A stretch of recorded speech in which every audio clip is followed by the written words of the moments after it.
At the moment, it's quite a lengthy process, and you require a diagnosis of gender dysphoria. What this bill is about is just removing all safeguards and all barriers to getting a GRC. You just have to swear that you're genuine. You make a solemn declaration, apparently, which is, according to ministers with staggering naivety, they think that people who want to take advantage of this new system, because the system is open to anybody and everybody, they think that people will not take advantage of it and that they will never lie about whether or not they really feel like a man or a woman. And it's frankly a nonsense. And we've seen in other countries where this has happened how women have been attacked in places where they should be safe. I think at the moment, Susan, correct me if I'm wrong, but I think there's about 30 or 40 individuals every year who apply for a gender recognition certificate. And the estimates are that that will probably increase tenfold to about 300 or 400 people. Do you understand why, when it's affecting such small numbers of individuals, Nicola Sturgeon and her government are so keen to push this through and so keen to do it so quickly? Do you know, the scenes in Holyrood the last 2 days have been absolutely astonishing. This is not emergency legislation, and we have a lot of the same issues happening in our health service and on our railways and in our ambulance service that people in England have. And instead of prioritising those really serious issues, she has pushed this through days before Christmas. It's not emergency legislation, but Holyrood has never sat this late. And,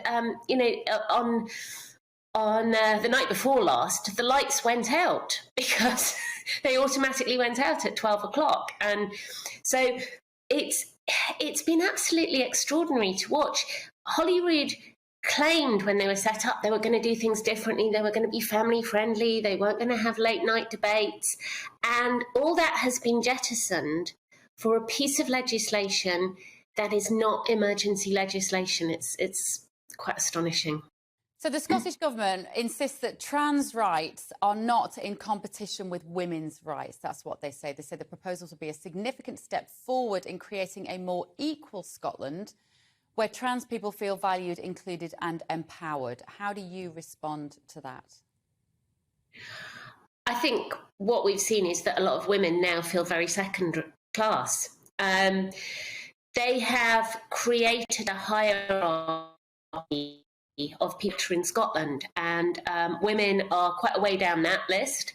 But not only women. I was talking yesterday to people from the Muslim community, and they really feel that this is going to have a big impact on their religious freedoms, because some of them are not able to be in mixed-sex spaces. And the response to that, frankly, from the UN Special Rapporteur, there are two, as you may have come across, who were interviewed by the Scottish Parliament in recent days. There's the Special Rapporteur on Violence Against Women and Girls, who says this will be an issue for women and girls.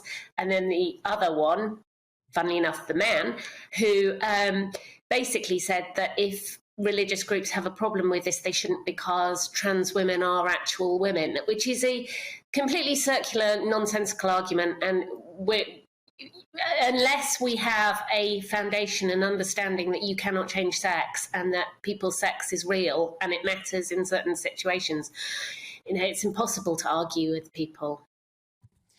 Extraordinary. Well, thank you, Susan. And do we imagine this will get passed this afternoon, given the debates that you saw last night?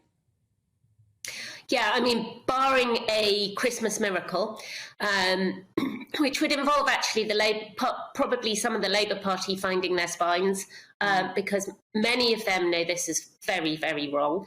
I'm astonished that as an opposition party, they are not taking this opportunity to inflict a wound on the SNP, because there are SNP rebels in there who have been really brave and stood up, and this is the first and the biggest revolt that the SNP's ever had to face.